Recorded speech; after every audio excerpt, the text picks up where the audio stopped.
ओम नमः शिवाय मित्रों। देखिए, पाठ करने जा रहे हैं शिव महापुराण का और आज हम हैं श्री रुद्र संहिता प्रथम सृष्टि खंड के इस 9वें अध्याय पे, जो कि है पृष्ठ संख्या 164 पे। करते हैं इसका पाठ प्रारंभ।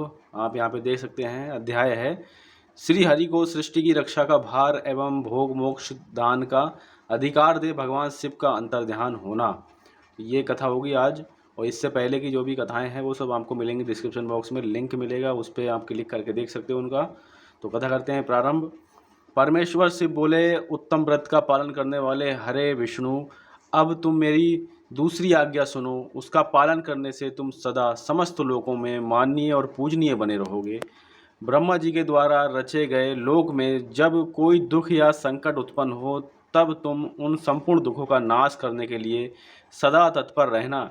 तुम्हारे संपूर्ण दुस्सह कार्यों में मैं तुम्हारी सहायता करूँगा। तुम्हारे जो दुर्जय और अत्यंत उत्कृष्ट शत्रु होंगे, उन सबको मैं मार गिराऊंगा। हरे, तुम नाना प्रकार के अवतार धारण करके लोक में अपनी उत्तम कीर्ति का विस्तार करो और सबके उद्धार के लिए तत्पर रहो।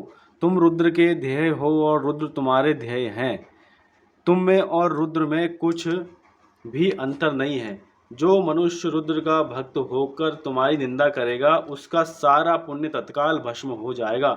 पुरुषोत्तम विष्णु, तुमसे द्वेष करने के कारण मेरी आज्ञा से उसको नरक में गिरना पड़ेगा। ये बात सत्य है, इसमें संशय नहीं है। तुम इस लोक में मनुष्यों के लिए विशेषता भोग और मोक्ष प्रदान करने वाले और भक्तों के ध्येय तथा पूज्य होकर प्राणियों का निग्रह और अनुग्रह करो। ऐसा कहकर भगवान शिव ने मेरा हाथ पकड़ लिया और श्री विष्णु को सौंपकर उनसे कहा, तुम संकट के समय सदा इनकी सहायता करते रहना। सबके अध्यक्ष होकर सभी को भोग और मोक्ष प्रदान करना तथा सर्वदा समस्त कामनाओं का साधक एवं सर्वश्रेष्ठ बने रहना।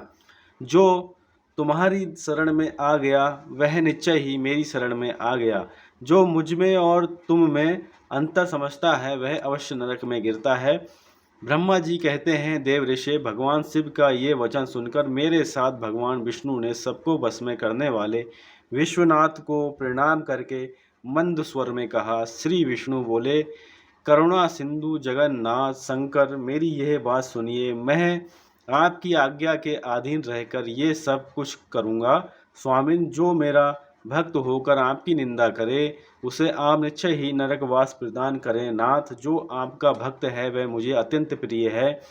जो ऐसा जानता है उसके लिए मोक्ष दुर्लभ नहीं है। श्री हरि का यह कथन सुनकर दुखहारी हर ने उनकी बात का अनुमोदन किया और नाना प्रकार के धर्मों का उपदेश देकर हम दोनों के हित की इच्छा से हमें यहाँ पे देखिए बहुत ही सुंदर सा दृश्य है।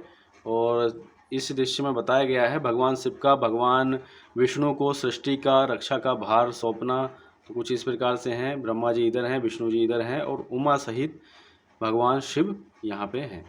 तो कथा देखते हैं। देखिए, अनेक प्रकार से वर दिए इसके बाद भक्त वत्सल भगवान शंभु कृपा पूर्वक हमारी ओर देखकर हम दोनों के देखते देखते सहसा वहीं अंतर्ध्यान हो गए। तभी से इस लोक में लिंग पूजा का विधान चालू हुआ है। लिंग में प्रतिष्ठित भगवान शिव भोग और मोक्ष देने वाले हैं।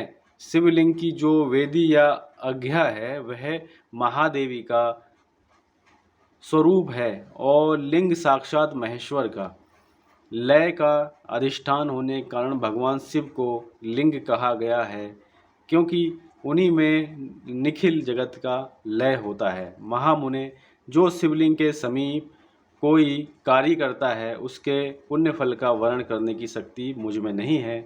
इस प्रकार से यह अध्याय संपन्न हुआ। अगला अध्याय है शिव पूजन की विधि तथा उसका फल। अगले वीडियो में ये वाला अध्याय होगा। एक बार प्रेम से बोलेंगे ओम नमः शिवाय।